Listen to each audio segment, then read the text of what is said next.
We all know Apple, the sleek designs, the iconic logo, the devices that have fundamentally changed how we live, work, and connect. But what if I told you this titan of technology, this symbol of innovation, was once on the brink of complete collapse? This isn't just a story about success. It's a story about failure, betrayal, and one of the most audacious comebacks in corporate history. It all starts in a garage in 1976. Two Steve Jobs and Wozniak Quith. A vision to put a computer in the hands of everyday people. Their first creation, the Apple I, was a humble start. But it was the Apple II that truly ignited the personal computer revolution, turning their garage project into a billion-dollar company. They were young, brilliant, and on top of the world. But with rapid success came growing pains. As Apple grew, the corporate culture began to clash with Jobs' famously intense and often abrasive management style. He was a visionary, yes, but he was also a perfectionist who pushed his teams to their limits. Tensions mounted, especially during the development of the Macintosh. While the Mac was revolutionary, its sales were disappointing at first. The board of directors, including the man Jobs himself had hired to be CEO, John Sculley, began to see him as a liability. And then, the unthinkable happened. In 1985, following a dramatic boardroom power struggle, Steve Jobs was fired from Apple. The company he co-founded, the company that was his life's work, had cast him out.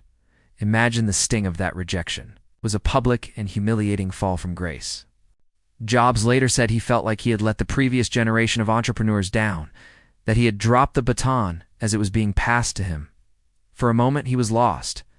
While Jobs went on to found Next and invest in a little animation studio called Pixar, Apple began to lose its way.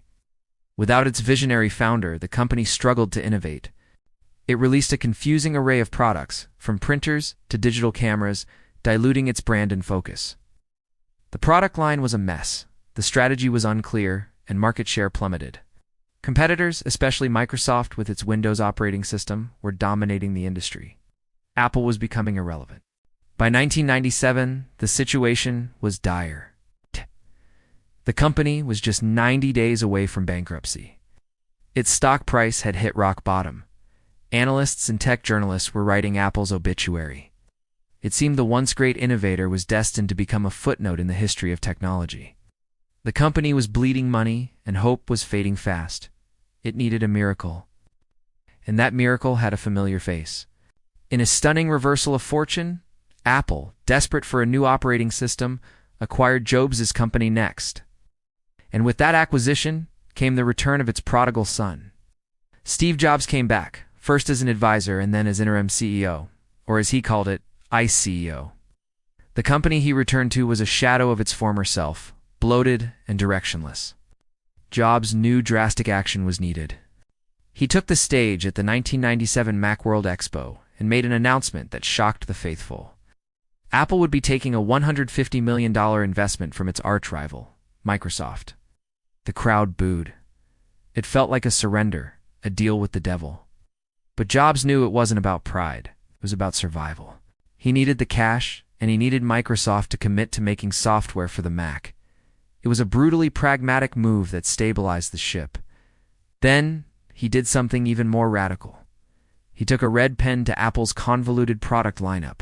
He slashed over 70% of the products, axing printers, peripherals, and dozens of different computer models. Famously drew a simple 2x2 grid on a whiteboard.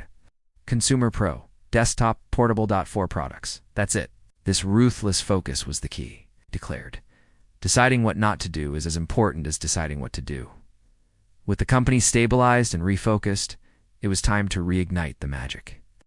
In 1998, Apple unveiled the iMac. It was unlike any computer anyone had ever seen. It was a brightly colored A-line machine that was beautiful, simple, and designed for the internet. It was a statement. The I in iMac stood for Internet, Individual, Instruct, Inform, Inspire. It was a hit, and it put Apple back on the map. The company was profitable again. The comeback had begun. But the iMac was just the beginning. The next decade saw a relentless string of innovations that would not only save Apple, but redefine entire industries. In 2001, the iPod. It wasn't the first digital music player, but it was the first one that was simple and elegant. Putting 1,000 songs in your pocket, this was followed by the iTunes Store, which revolutionized the music industry. Then, in 2007, came the masterstroke. Jobs walked on stage and introduced a widescreen iPod with touch controls, a revolutionary mobile phone, and a breakthrough internet communications device. But they weren't three separate products. They were one device. He called it the iPhone. He called it the iPhone, and the world was never the same. The story of Apple's near-death and resurrection is more than a business case study. It's a powerful lesson in resilience. It's about the courage to admit failure, the humility to accept help from a rival, and the conviction to make incredibly difficult, unpopular decisions. It's about the power of focus and the belief that great design and simplicity can change the world. Steve Jobs' return to Apple is a story of redemption. The man who was fired and publicly humiliated came back to save the company he loved, and in doing so, he cemented his legacy as one of the greatest innovators of all time. He proved that failure isn't the end. Sometimes, it's a necessary detour on the path to something truly extraordinary. As he once said, sometimes life hits you in the head with a brick. Don't lose faith. So the next time you hold an iPhone or open a MacBook, remember the story behind it. It's a story of a company that stared into the abyss and didn't blink.